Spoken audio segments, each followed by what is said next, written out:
Bueno, vamos a hablar de compuestos oxigenados, alcoholes. Los alcoholes se caracterizan por tener el grupo oxidrilo. Por ejemplo, ustedes pueden tener este compuesto que tiene 3 átomos de carbono y en uno de los átomos de carbono, uno de los hidrógenos es reemplazado por un grupo oxidrilo. Como tiene 3 átomos de carbono, se va a llamar prop, va a empezar con propanol, van a terminar en ol. Los alcoholes siempre tienen la terminación en ol. En este caso, si ustedes pueden observar, el carbono que tiene el grupo oxidrilo es este, y está unido a 2 carbonos, está unido a este carbono y a este carbono. Por lo tanto, como el carbono que tiene el grupo oxidrilo está unido a 2 carbonos, es un alcohol secundario. Si el carbono que tiene los grupos oxidrilos estaría unido a un solo carbono, sería un alcohol primario, como sería este caso. Acá tenemos en este carbono el grupo oxidrilo, por lo tanto es un carbono que está unido a un solo carbono, es un carbono primario. Este se llamaba 2-propanol, porque el grupo oxidrilo está en el carbono número 2. Este se va a llamar 1-propanol. Termina también en ol, prop porque tiene 3 átomos de carbono. Y acá tenemos el grupo oxidrilo en el carbono que está unido a un solo carbono. Por lo tanto es un alcohol primario. Podemos tener el caso de un alcohol secundario, terciario, que sería, por ejemplo, este. Entonces, el carbono que contiene el grupo oxidrilo está unido a 1, 2, 3 carbonos. Este se va a llamar 2-metil, porque tiene una ramificación, 2-propanol. Y es un carbono, un alcohol terciario. Por otro lado, tenemos los aldehídos. ¿Qué pasa si yo a un alcohol primario lo oxido? Supongamos que tenemos el alcohol primario que recién puse el ejemplo, que era 1-propanol. La oxidación de un alcohol primario, si yo lo oxido con alguna sustancia oxidante, lo que voy a obtener es un aldehído.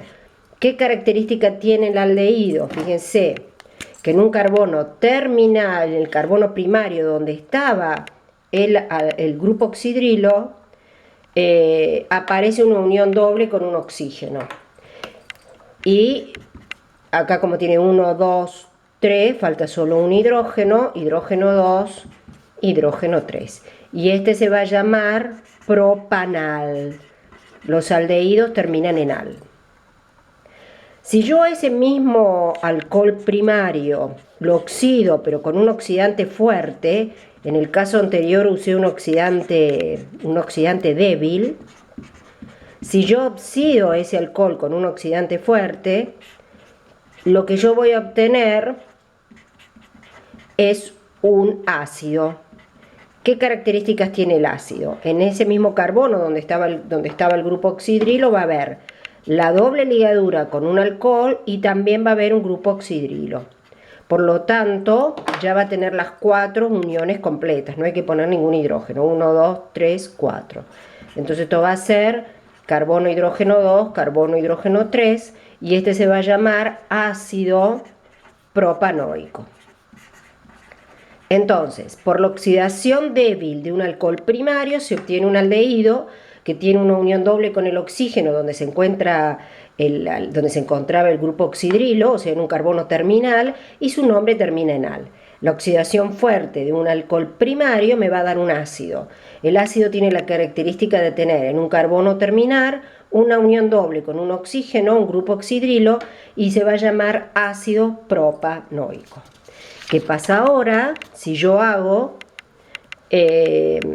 la oxidación débil de un alcohol secundario? Como este, que se llamaba 2-propanol. La oxidación débil de un alcohol secundario, me va a dar una cetona. Me va a dar una cetona.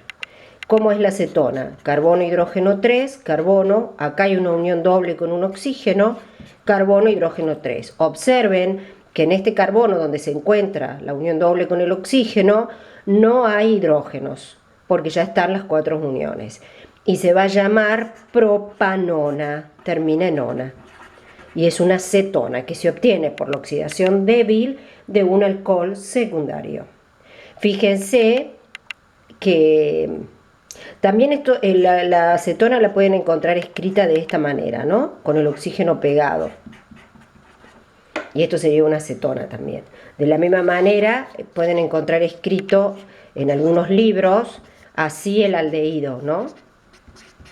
Sin poner la unión doble. O sea, ya se entiende que acá hay una unión doble porque si no faltarían hidrógenos.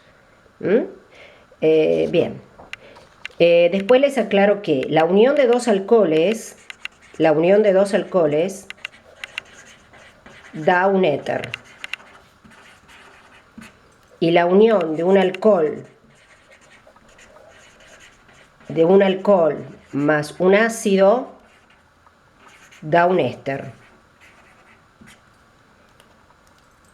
Los éteres se nombran, por ejemplo, vamos a hacer un ejemplo de un éter.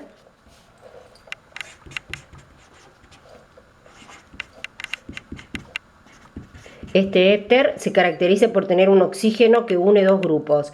Entonces se va a llamar metano, oxietano. Y ese sería, por ejemplo, un éter.